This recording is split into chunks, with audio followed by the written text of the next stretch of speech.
After the first day of August, 1747, no man or boy within that part of Great Britain called Scotland shall on any pretext whatever wear or put on the clothes commonly called Highland clothes. That is to say, the plaid, kilt, trews, or any part whatever of what belongs to the Highland garb. And if any such person shall presume after said first day of August to wear the aforesaid garments, every such person so offending shall be liable to be transported to any of His Majesty's plantations beyond the seas, there to remain for the space of 7 years.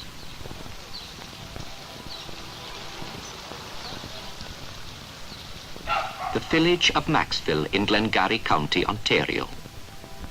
Population 500. A quiet little place.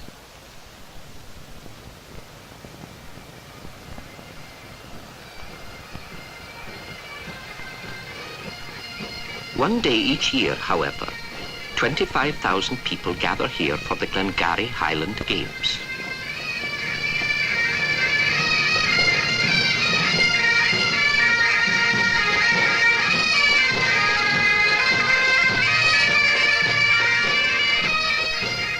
The local band escorts a distinguished Scottish visitor, Dame Flora MacLeod of MacLeod, hereditary chief of Clan MacLeod, into the stadium to preside over this day of piping, dancing and sporting competitions.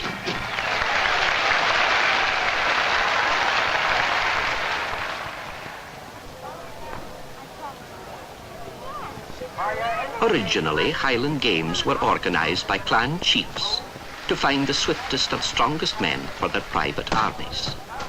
The ultimate test of strength was, and still is, tossing the caper.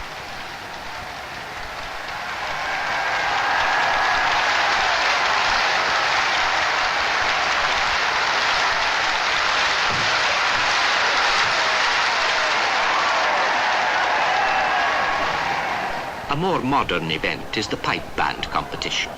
The bands win points on discipline, Highland dress, marching, drumming and piping.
More than 200 years ago, bagpipes were outlawed, and one man was even hanged for playing them.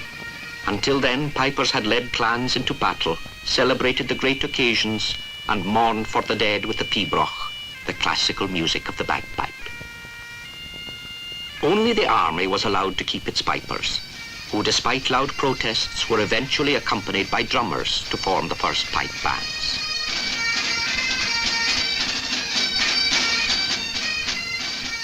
In 1782, the ban on piping was lifted.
Although renowned for whisky and thriftiness, it is the mystery of their kilt that captures the popular imagination.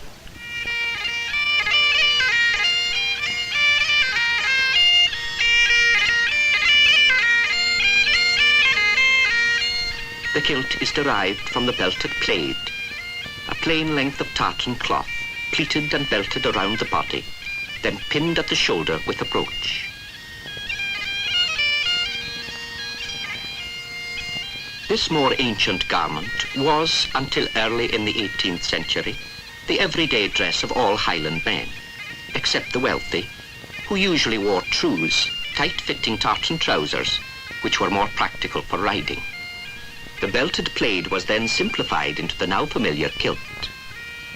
But when the Jacobite clans rebelled against their Hanoverian king in 1745 and were defeated on Culloden Moor, Highland dress was outlawed and the clan system broken forever. The kilt, like the bagpipe, was saved from disappearing altogether by the very same government that had banned it. It was decided that the best way to keep the warlike clansmen from rising again would be to get them to join the army by giving them their beloved kilt as a uniform, then sending them abroad to create havoc there for a change.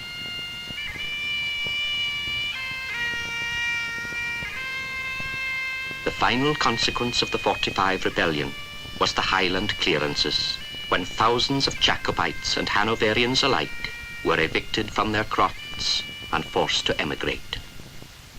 Eventually the law prohibiting Highland dress was repealed, but by then there weren't so many Highlanders left in Scotland to wear it anyway. Most of them were far away in places like Maxville, where their descendants with true Highland spirit are still busy keeping alive the traditions that had been forbidden so long ago.